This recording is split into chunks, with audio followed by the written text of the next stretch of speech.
오늘 우리에게 주신 하나님 말씀은 여호수아 24장입니다. 여호수아 24장 12절에서 15절까지 말씀 함께 보겠습니다. 구약성경 357페이지 여호수아 24장 12절에서 15절입니다. 시작.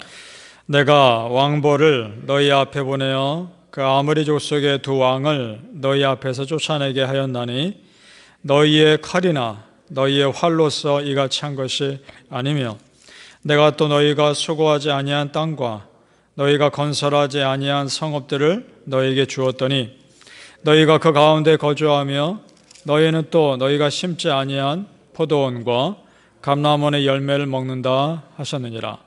그러므로 이제는 여호와를 경외하며 온전함과 진실함으로 그를 섬기라. 너희의 조상들이 강 저쪽과 애굽에서 섬기던 신들을 치워버리고 여호와만 섬기라. 만일 여호와를 섬기는 것이 너희에게 좋지 않게 보이거든 너희 조상들이 강 저쪽에서 섬기던 신들이든지 또는 너희가 거주하는 땅에 있는 아므리 족속의 신들이든지 너희가 섬길 자를 오늘 택하라. 오직 나와 내 집은 여호와를 섬기겠노라 하니. 아멘. 오늘 새벽에 예배하시는 은혜가 우리 성도님들께 함께 하시기를 예수님 이름으로 축복합니다. 아멘. 오늘은 여호수아 마지막 장입니다. 내일부터는 사사기를 보도록 하겠습니다. 자, 여호수아가 죽음을 앞에 두고 마지막 유언을 하는 내용입니다. 사람이 죽음을 앞에 두고 자기 생이 얼마 남지 않으면 자기의 삶을 돌아보며 참 진지해지는 것 같습니다. 그리고 정말 진솔하게 자기의 삶을 평가하고 그런 시간을 갖게 되는 것 같습니다. 오늘 여호수아가 그렇습니다. 지금까지 지켜주신 하나님의 은혜 돌아보면서 하나님께서 전적인 은혜를 주신 것이다. 그래서 우리가 여기까지 온 것이다. 그러니 평생 하나님 잘 믿으며 섬겨라. 강하게 권면하고 있는 겁니다. 우리도 마찬가지입니다. 여러분 지금까지 다 하나님의 은혜 아니겠습니까? 그 은혜로 여기까지 오신 겁니다.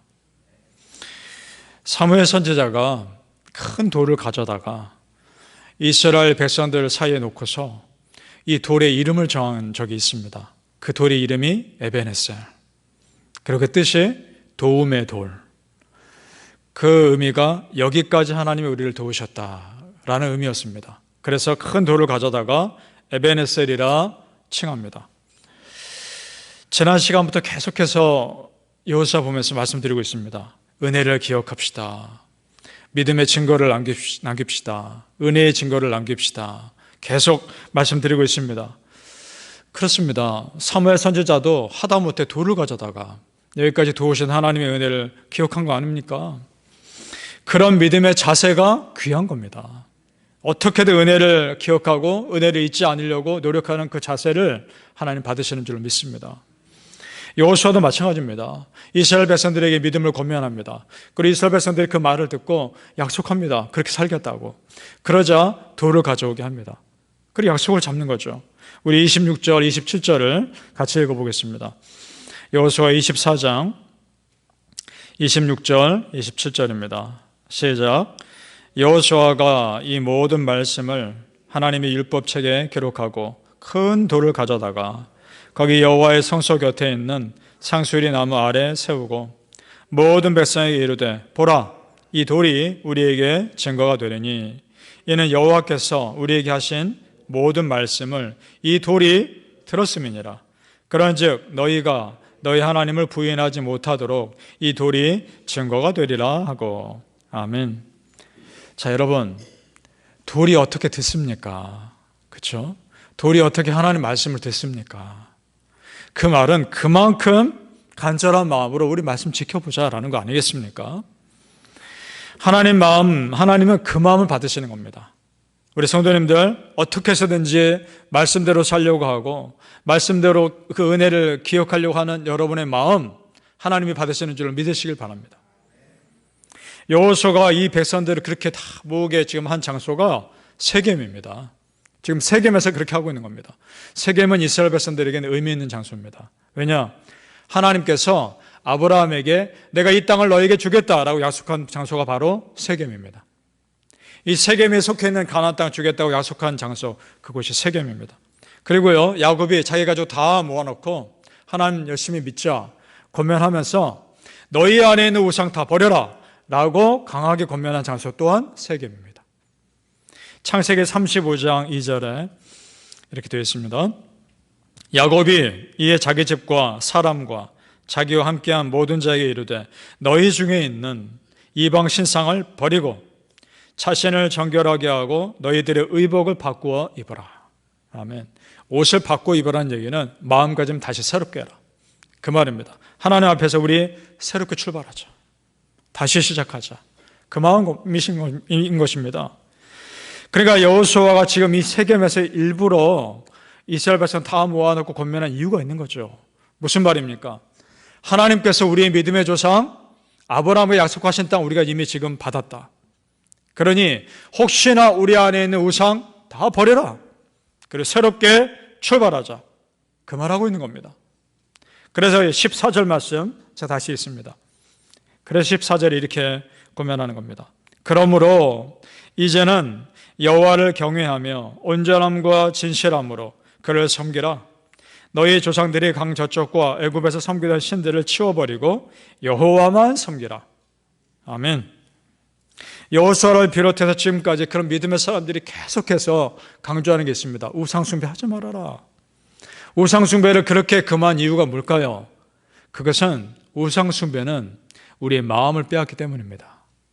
그것이 계속되다 보면 우리의 영혼도 빼앗기는 겁니다. 그러면 무엇이 우상숭배입니까? 우상숭배는 하나님보다 더 소중하게 여기는 그 무엇이 다 우상숭배입니다. 내 삶에서 하나님이 계셔야 할 자리에 또 다른 것이 앉았으면 그것이 다 우상숭배입니다. 그것이 하나님의 영광을 가로채기 때문입니다. 그래서 여호수아가 23절에 이렇게 말하는 겁니다. 23절 보십시오.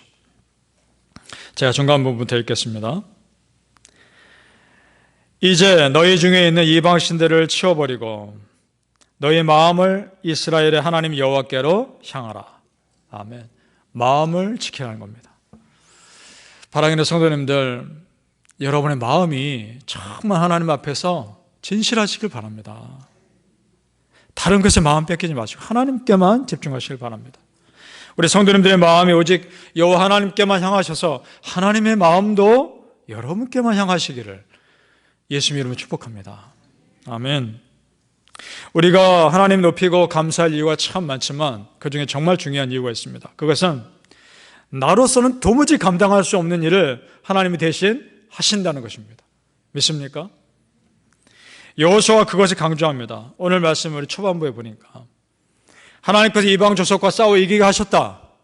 그리고 우리가 세우지도 않은 성읍에서 살게 하셨다.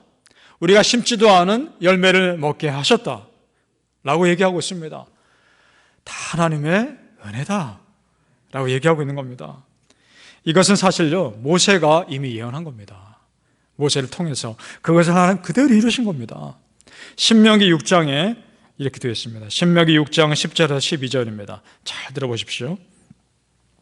네 하나님 여호와께서 네가 건축하지 아니한 크고 아름다운 성읍을 얻게 하시며 네가 채우지 아니한 아름다운 물건이 가득한 집을 얻게 하시며 네가 파지 아니한 우물을 차지하게 하시며 네가 심지 아니한 포도원과 감람나무를 차지하게 하사 네게 배불리 먹게 하실 때에 너를 애굽 땅 종 되었던 집에서 인도하여 내신 여호와를 잊지 말고. 아멘. 이미 하나님 다 알고 계십니다. 그럴 때가 올 거라는 겁니다. 네가 수고하지 않은 것도 얻게 하실 때가 올 거라는 겁니다. 그때 은혜를 잊지 말아라는 겁니다. 바로 이것이 내 생각과 내 능력을 뛰어넘는 하나님의 은혜인 줄 믿습니다. 하나님께서 나와 함께 하시면 도무지 내가 이룰 수 없는 일 하나님 이루신다는 겁니다. 믿으십시오. 따라서 우리는 믿음으로 기대하고 기도하는 겁니다. 내가 세우지 않은 성읍에 살 것이고 내가 심지 않은 열매도 얻을 것입니다. 이것은 내가 아무 수고도 하지 않고 거저 은혜 누린다는 거 아닙니다. 무슨 말이냐? 그만큼 하나님의 은혜가 내가 생각한 것보다 훨씬 더 더 크다는 것입니다. 그걸 믿으십시오. 시편 81편 10절 말씀. 나는 너를 애굽 땅에서 인도하여낸 여호와 네 하나님이니 네 입을 크게 열라 내가 채우리라. 아멘. 애굽 땅에서 인도해내신 하나님의 그 은혜 기억하고 이제는 더 크게 기도해봐라. 내가 채울 것이다. 말씀하고 있는 겁니다. 여러분, 더 크게 바라보시고 더 큰 것을 기도해 보십시오. 입을 넓게 열어 하나님께 구해 보십시오. 하나님의 채우신 은혜가 여러분에게 있을 것입니다. 믿음대로 될지어다.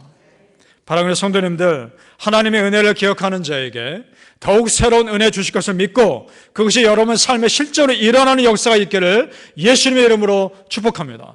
아멘. 기도하겠습니다. 아버지 하나님, 은혜를 기억하는 자에게 더욱 새로운 은혜를 채워주시는 우리 아버지 하나님의 놀라운 은혜를 믿습니다. 그것이 내 삶에 그대로 이루어지게 하여 주시옵소서. 상황만 바라보지 않게 하시고 그 상황을 통제하시는 하나님 바라보게 하여 주옵소서.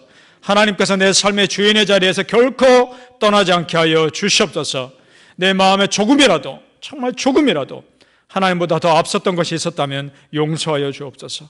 하나님만을 온전히 내 삶의 주인으로 모시는 믿음의 백성이 다 되게 하여 주시옵소서. 우리 성도님들의 삶에 실제로 놀라운 믿음의 역사가 일어나게 하여 주옵소서. 세우지 않는 성읍에 살게 할 수 있게 도와주시고 심지 않은 것들을 누릴 수 있는 또한 은혜가 있게 하여 주시며 그 놀라운 은혜, 나로서는 감당할 수 없는 놀라운 은혜가 우리 성도님들의 삶에 그대로 이루어지게 하여 주시옵소서. 감사하며 예수님의 이름으로 기도합니다. 아멘. 하늘에